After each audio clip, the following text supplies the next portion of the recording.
So good day and welcome back to the book of Jonah, lesson 7, and we're again in the third chapter doing the first 4 verses today. And this is somewhat repetitious, but these verses all tend to flow together, and in essence they are the basis and the substance of the entire book. And it said in the very first verse of chapter 3, "Now the word of the Lord came to Jonah the second time, saying, Arise and go to Nineveh, that great city, and preach to it the message that I tell you."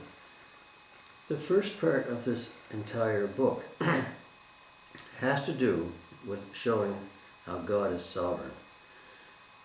Jonah tried to run away from God. God wanted him to do something else.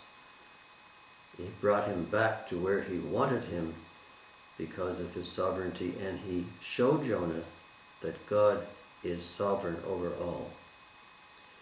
The second part of this first part of this book shows how man needs to be obedient to God. And Jonah became obedient to God because Jonah said in verse 2, "So Jonah arose and went to Nineveh." It's amazing how much we put ourselves through sometimes to avoid being obedient to the Lord, and how much suffering we unduly put ourselves through for the same reason. We end up being obedient in the end anyway in many cases, but we put ourselves through all sorts of agonies and distress in trying to go our own way and rather in going the way God wants us to go. So Jonah went in his own way to start with, was caught in a storm, in a ship, was thrown over from a ship, was in the belly of a great fish, and was vomited up on the shore of the sea. Then he arose and went to Nineveh, according to the word of the Lord. So the first part is the sovereignty of God. The second part is man's obedience to God. Now we enter into this third part of these few verses.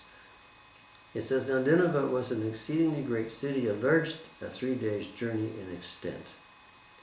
Jonah began to enter the city on the first day's walk. Then he cried up and said, Yet 40 days, and Nineveh shall be overthrown."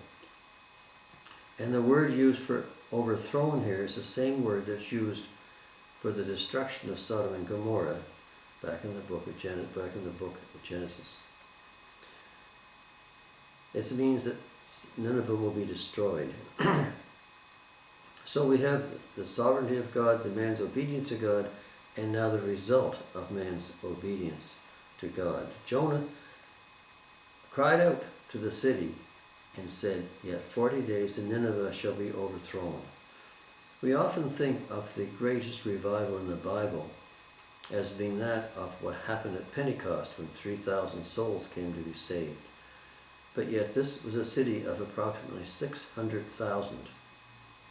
And it said, and he cried out, and yet it says in the next verse of this, so the people believed God, and from the greatest to the least. This was the greatest revival of all. And what happens? Why do people end up in a revival? What causes a revival to happen? This is really what Jonah is about. Jonah went to this city by himself. And it is said, first of all, that there was prayer. And most revivals, if you look at the history, start with prayer. Jonah prayed as he was in the belly of the whale. He prayed just after the belly of the whale. The people in the ship prayed that something would happen. Prayer is the essence of some of these things, and some of the great revivals started with prayer.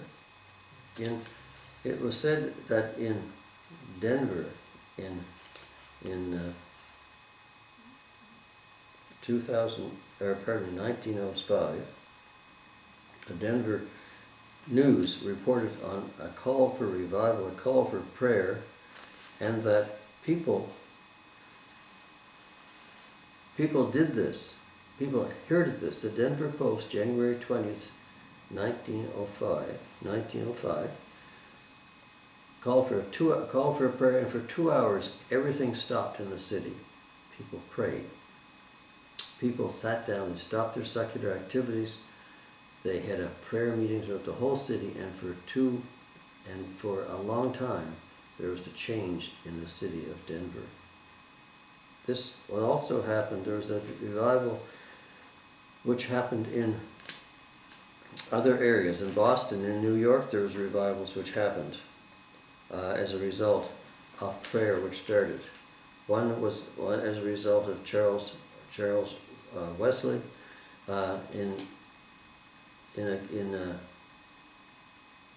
history of England. And Samuel Wesley was a gentleman who had 17 children, who he prayed constantly for help and for assistance with them and for them to be saved by God. 17 children, he kept praying over them all the time. 2 of those children were John and Charles Wesley, who went on to found great religious organizations in their own right. Most revivals begin with prayer. David Jeremiah put this for revivals. He says, for people to be transformed, there should be these things happening. The sleepy fellows should wake up. The lukewarm fellows should fire up. The dishonest folk should confess up. The grumbling folk should sweeten up. Discouraged folk should cheer up. Depressed folk should look up. The estranged folk should make up. Gossipers should shut up. Dry bones should shake up. True soldiers should stand up. And church members should pray up. And if these things happen, there will be revival to God. But most revivals start in a number of ways. So that you have first prayer, and there was prayer for the city of Nineveh. Then there was preaching. So Jonah preached to the city of Nineveh. He cried out and said, 40 days and Nineveh shall be overthrown. He preached to the city of Nineveh.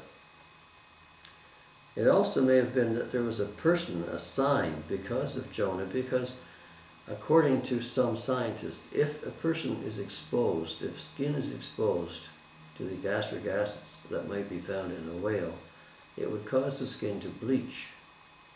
It would cause the skin to become yellowed in spots and bleach, and hair would fall out. So there you have this Jonah person arriving in Nineveh, apparently bleached, white, and hairless, in amongst the Ninevehs who were dark-skinned and very hairy, and no baldness at all, apparently, in the city of Nineveh.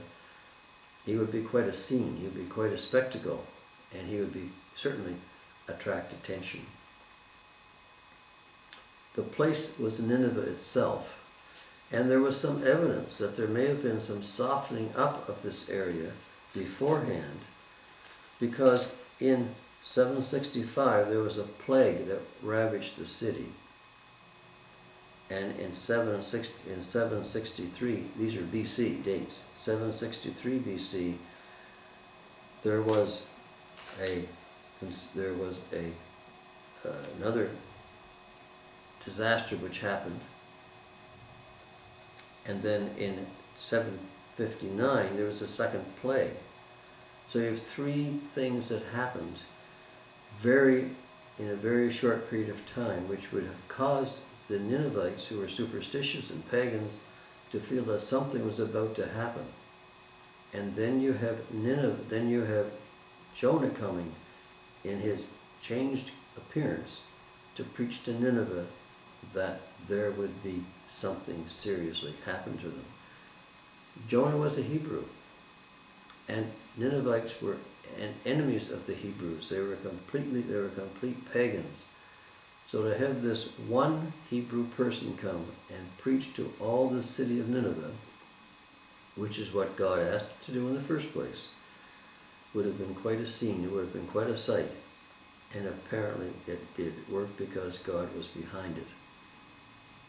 So you have these three aspects in these first 4 verses of chapter 3.